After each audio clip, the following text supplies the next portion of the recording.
Mavi Kamalivi, Dubite, Yos, Mama se as hesa se shelpre yo ye a basi you antor remoa se si a nchi hangd. I never thought the day would come when those words would pierce my heart in a way I couldn't quite explain. It wasn't that I didn't love my son. I adored him more than life itself. But something in the way he said it, the tone, the casualness, the assumption behind it, made my chest tighten. Have you ever overheard something that completely changed the way you saw the people you love? Because that's exactly what happened to me. Tell me, honestly, if you heard your own child talking about you like that, what would you do? Would you still go live with them? Or would you walk away before your heart broke into pieces? It all started a few months after I retired. I had worked as a school teacher for nearly 35 years. It wasn't glamorous, and it certainly didn't make me rich, but I loved it. I loved the laughter of children, the smell of chalk dust, the quiet satisfaction of seeing a struggling student finally understand something. When I finally retired, everyone at school threw me a little party. My colleagues hugged me, my students gave me handmade cards, and for the first time in years, I felt free, but also lost. My husband had passed away 5 years earlier, and my son Ethan had long since moved out and started his own life with his wife, Claire. They lived about an hour away, in a quiet suburban neighborhood, with their 2 kids, my grandbabies, Max and Lily.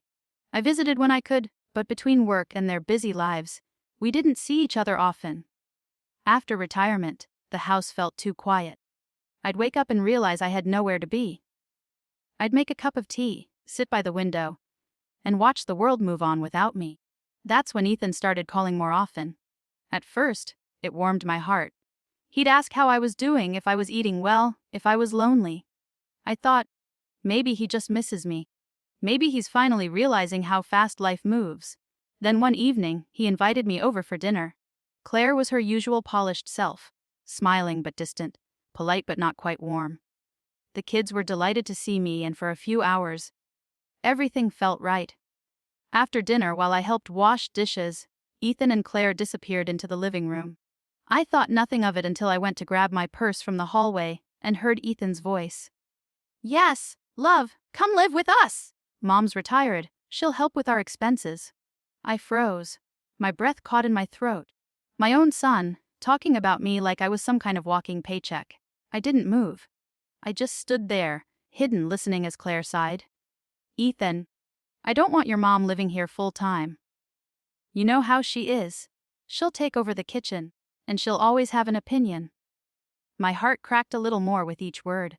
Ethan replied, "Claire, think about it. It's only temporary. With her retirement money, things will be easier.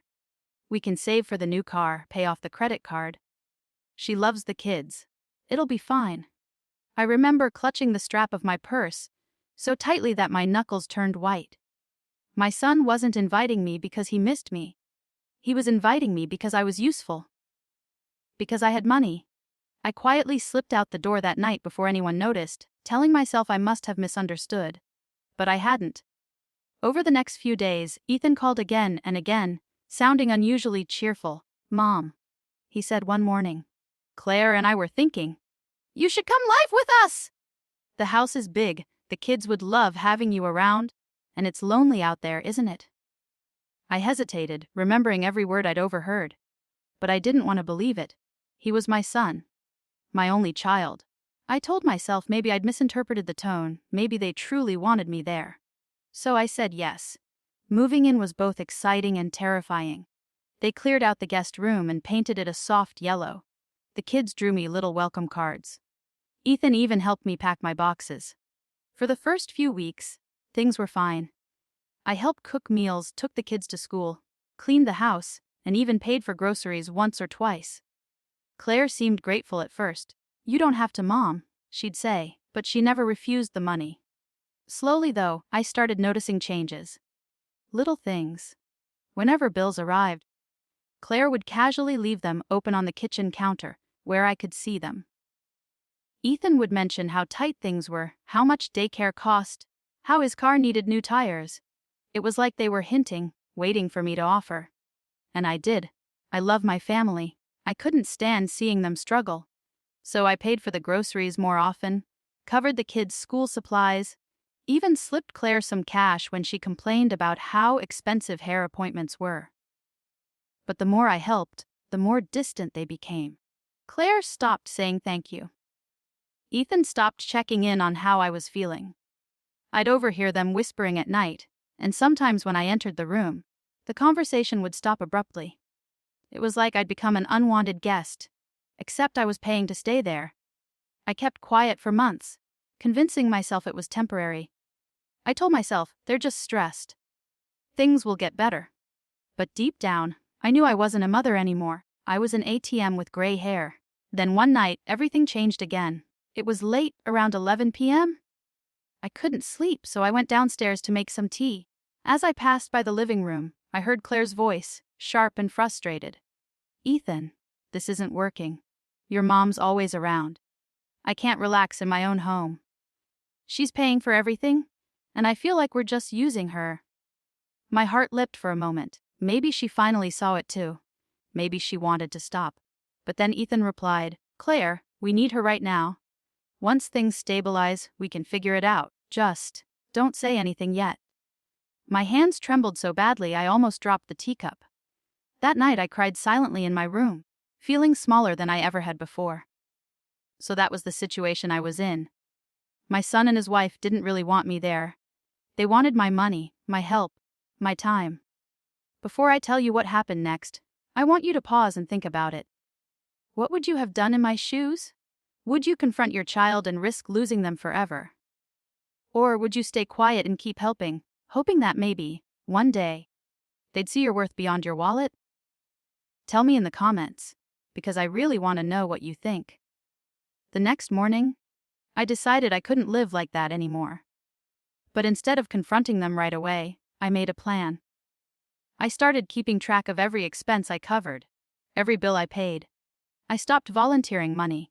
When Claire left bills on the counter, I ignored them. When Ethan mentioned how tight money was, I just nodded sympathetically. Within a week, the atmosphere changed. Claire grew tense, snapping at me over little things. Ethan started avoiding me. Then one evening, he finally said it. Mom, I noticed you haven't been helping out like before. Is everything okay? I smiled gently and said, Oh, I just realized I might have been overstepping. You and Claire are managing fine, right? He hesitated, clearly uncomfortable, and mumbled something about how they appreciated everything I'd done. But I could see it in his eyes. Panic. A few days later, Claire came to me. Mom, I wanted to talk about the grocery bills. It's been tough lately, and... She trailed off, clearly expecting me to offer money. Instead, I smiled and said, I understand, dear. Maybe it's time I start paying rent here, too. You can deduct it from the money I've been giving? The color drained from her face. Oh, no, that's not necessary, she stammered, but I could tell she didn't mean it. I realized then that they were afraid of losing the convenience I'd provided. And that gave me all the clarity I needed. The next week, I quietly packed my things. I didn't tell anyone until the morning I was leaving. When Ethan came downstairs, he found me with my suitcase by the door. Mom, what's going on? He asked, confused. I looked at him calmly and said, I think it's time I went home. I miss my garden, and I think you and Claire need your space. He immediately tried to protest. No, Mom, stay. What are you talking about? But I just smiled. It's okay, Ethan. I've realized something important. I came here because I thought you wanted me. But I stayed because you needed my money. That's not love, and I deserve to live somewhere I'm wanted. He looked stunned, his mouth opening and closing like he didn't know what to say. Claire appeared at the top of the stairs, pale and silent. I hugged my grandkids, kissed them goodbye, and walked out the door without looking back. For a while, I thought I'd made the biggest mistake of my life. The first few nights alone back at my house were unbearable. The silence was heavier than ever. I kept replaying everything in my head. His words, her tone, my foolish hope that moving in would bring us closer. But as days passed, I began to feel lighter. I started gardening again. I joined a local book club. I even started volunteering at the library, helping kids with their homework. Slowly, I rebuilt a life that was mine and mine alone. And then, something unexpected happened. Ethan called. At first it was awkward small talk. Then he said, "Mom? I'm sorry." He confessed that he'd been under pressure, that money had been tight, and that he hadn't realized how much they were relying on me. He said Claire felt guilty too, that they both regretted how they'd treated me. I didn't know whether to cry or laugh, but I accepted the apology, not because I forgot, but because holding on to bitterness wouldn't help either of us. Months later, I visited again. This time, it was different. They didn't ask for anything. They treated me like a guest, not a bank account. Maybe they'd learned their lesson. Or maybe I'd simply learned mine. To never let love blind me to manipulation, even when it comes from family. Now, when I look back on that chapter of my life, I don't feel anger anymore. Just sadness that it had to happen for us to understand each other. But I also feel strength. Because sometimes, standing up for yourself, even against your own child, is the hardest and bravest thing you can do. If you've ever been taken for granted by the people you love most, I want you to remember something. Your kindness is not a weakness. Your generosity doesn't give anyone the right to use you. Love should never be transactional. It should never depend on what you can give, only on who you are. I learned that lesson the hard way, but I'm grateful I did. Because now, I live my life on my own terms, surrounded by people who value me, not my money. So tell me, what do you think? Was I wrong to leave? Would you have stayed and confronted them differently? Or do you think walking away was the only way to make them see? Like this video if you believe no parent should ever be used by their own children. Subscribe for more stories like this, and share your thoughts in the comments. I read every one of them. Thanks for listening to my story. I'll see you all in the next one.